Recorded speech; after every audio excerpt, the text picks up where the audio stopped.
So we created this in our minds, false evidence appearing real. We made it real in our minds. That's why Churchill said there's nothing to fear but fear itself. That's the destructive monster. So turn off things that can contribute to your fear.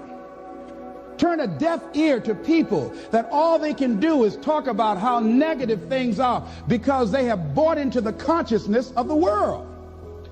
Start attending workshops, seminars, listening to tapes on a daily basis to begin to recondition your mind, to retrain your thinking. Faith comes by what? Hearing and hearing and hearing. Listen to things that can empower you, that can enable you to create a new reality for yourself, and a new life for yourself. You might appear to be strange around most people. You know, most people think you're strange if you're happy today. People say, how you doing? I said, better than good. Whoa, what's wrong with him? Just go around smiling and watch people. Look at this. This is a weird guy over here. Because most people don't smile. Watch them. Look at their faces in the morning. Here we go, another Monday morning. How you doing? Haven't had my coffee yet. Don't ask me. See, these people have not found their purpose in life. That's why they're grumpy. That's why they're miserable. That's why they're so negative. They're hurting and they want to hurt other people. So start practicing using programs for your mind. Seminars, books, workshops. Keep a journal. Record your thoughts. What's happening with you? Every day when you get up, have a journal near you. I use the Jack Boland journal so that I can write down my ideas. I keep it by my bed so I can write down my thoughts.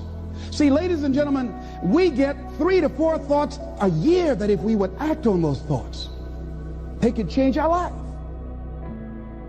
When you don't have a true appreciation and acceptance for who you are, and you allow yourself to be immobilized by fear, what happens in the process is that you begin to abuse yourself.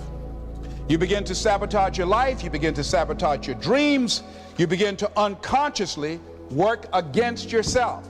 You become your own worst enemy. So what do you do about that? Well, you begin to realize that your dream and your gifts have so much meaning and so much value for you till your hunger for them will begin to push you past the fear. Your hunger to have them will give you a special drive.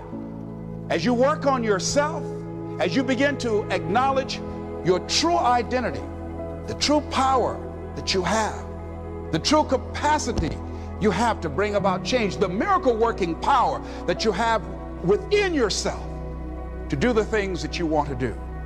When you take them on, I'm reminded of a man who, this gentleman was doing a special study of a special tribe in Africa, headhunters. And he had difficulty in developing a relationship with these tribesmen because of the fact that he had fear. He had fear they were going to take his head. So he worked there for a long time with no effort, no progress in developing a relationship and rapport and being able to achieve a level of trust. So finally one night while he was in bed, he was thinking about it. I said, what is it that you came here to do? What is your life work as a missionary? He said, I wanted to study these tribesmen. He said, what's the worst thing that they can do to you? Kill you. And he just decided, hey, this is what I came here to do. I know that there's some risk involved, and I'm going to do it, come what may. He said, I'm not going to be afraid anymore. He went back the next day, and he started doing the work and trying to talk to and interview many of the members of this tribe. And they began to respond to him. They threw out the welcome mat to him. And years later, when people came to see what his progress was, they asked him, how were you able to do this? How did you convert the relationship from being hostile to that of being positive? And he said something I think has value for all of us. He said, when life can no longer threaten you with death, he said, what else is there?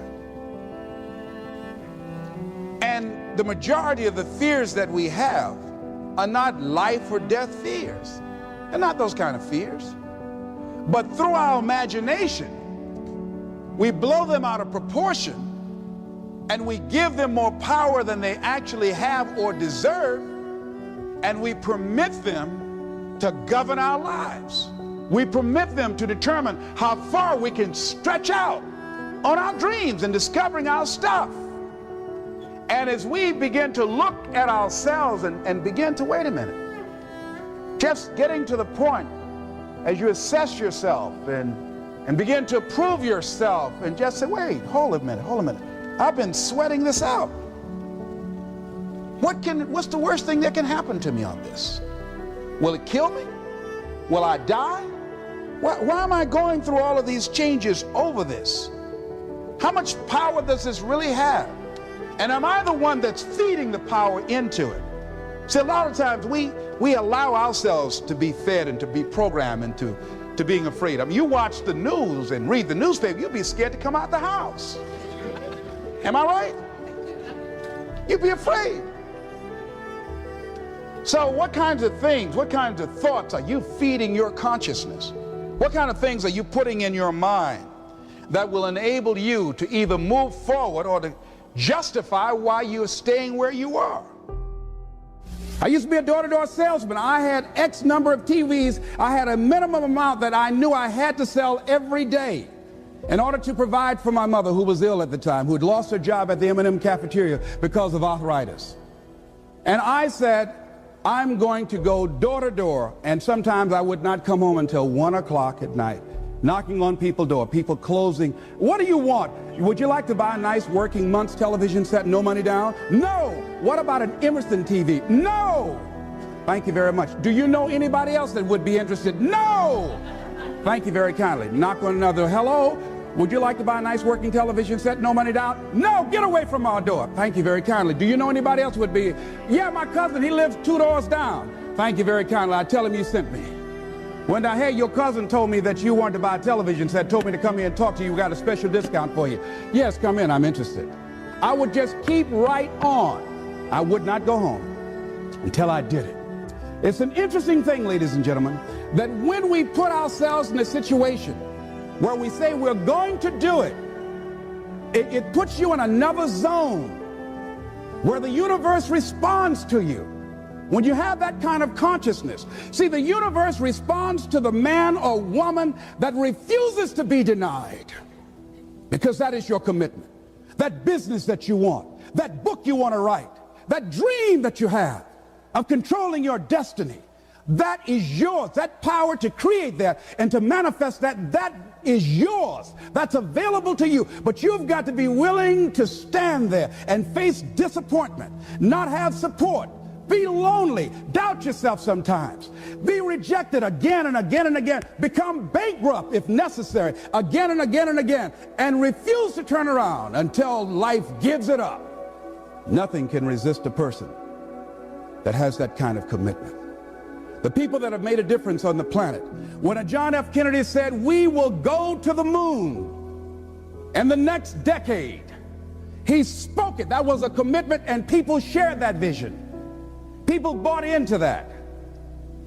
We've had all kinds of examples in history where people have made declarations, who have committed their lives to bring about a difference. There are people who are taking a stand today against hunger. I guarantee you it will be a part of our past at some point in time. Someone took a stand against polio. It no longer plagues us as it once did, because someone said, it is my commitment to eradicate it from the face of the earth. Someone made the commitment. The reason that we're here and enjoying the democracy that we have, someone made a commitment that whatever is required, if it means that I die. I remember Paul Robeson, here I stand, for I can do no other. And that's how you must be. Commitment means standing up for your life. It means honoring yourself. It means beginning to say and to see and recognize your alignment and oneness with the universe, and that you are a channel for life to express through. And we short-circuit it with anger. We short-circuit it with fear. We short-circuit it with envy. We short-circuit it by being lazy or apathetic or giving up easily. Why? We say, oh, it's too hard, it's too hard. We don't challenge our spirit. Ladies and gentlemen, there's nothing as powerful as the human spirit. You can't destroy it. You can pervert it, but you can't destroy it. I was reading Man's Search for Meaning by Viktor Frankl. What a powerful book. I'm reading it now for the 7th time. And he gives so many graphic examples of the power of the human spirit. And so what are some of the things that can fortify us and give us the kind of inner strength that will allow us to forward ourselves into the future by manifesting our commitments? Number one, commitment means in some cases going back to school, getting some training, sitting up in classes with people younger than you, putting yourself in a position where you don't know and that is awkward and uncomfortable, but because of your commitment to develop yourself, or to go back to school to get a high school diploma or to get a college degree, that it doesn't matter, feeling dumb and saying, what am I doing here, sitting up in some boring class? Commitment can mean a lot of things. It could mean that you begin to go back. You got to back up sometimes. It means to back up and not give up, to regroup, back up and regroup and come back again. Because life has waylaid you, because you got knocked down. I think that it's very important that you start trusting yourself. Listen to yourself. Listen to that still small voice within you. Don't try and make everything logical. There's some things about life that defies logic, that you just can't explain how the outcome is going to be. That once you begin to trust yourself and your ideas and your instincts, life takes on a whole new meaning, because now I want you to do that feeling that you are led. Just feel, I am led. I remember the worst speech I had ever given in my life. I let someone exploit a fear that I had. For years I had a tremendous inferiority complex because I'm not college educated. And this person knew this. And she said, let me write this speech for you.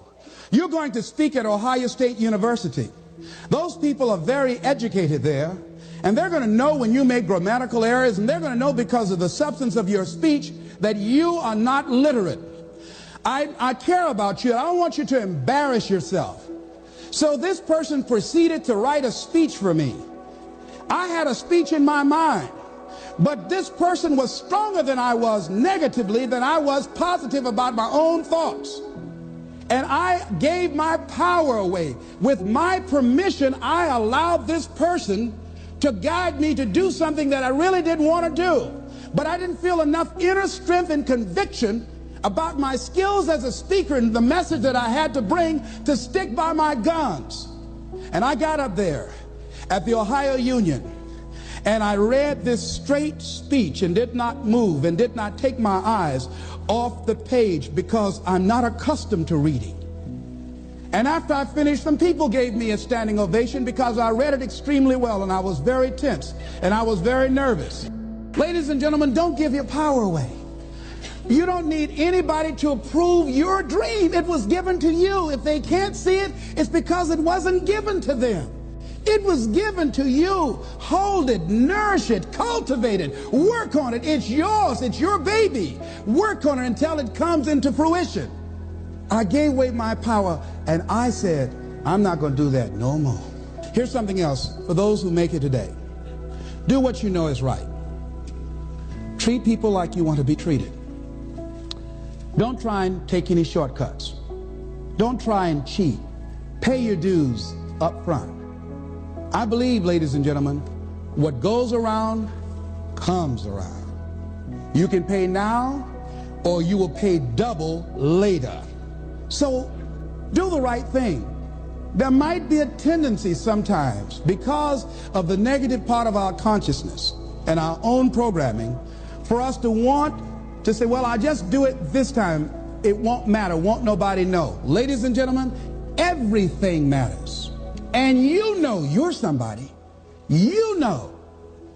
I'd rather lose out on my dream doing the right thing than to cheat trying to make a shortcut to get to my goal. I want to be able to look myself in the mirror. And that's what you want to do. There's no saying, judge a man not by what he does, but by that he doesn't have to do. And to judge the true quality of a man is what do you do when nobody's looking. See, there's some good out there for you in the universe that has your name on it. And nobody can get your good. It has your name on it. They can't take your stuff. It's your stuff. So when you know that, when you know that whatever you're seeking, it's also seeking you, you don't worry. You don't run scared. You don't think somebody's going to take it from you. You listen to your inner voice, and you always take the high road. There will be the tendency, the natural inclination to take the low road. You must resist that. Here's something else I encourage you to do if you want to make it today. Keep your agreements. Keep your agreements that you make, and establish a network of people who will also do that.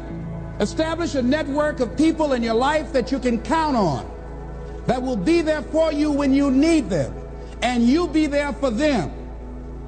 Here's the other thing is you're working on your dream. A lot of people have been calling me saying, hey, man, I read about you in Ebony. Boy, you're lucky. Ladies and gentlemen, let me tell you something. Here's something else. 3 P's to have in your life. In working on your dream and doing your life work, you must be patient, persistent, and positive no matter what.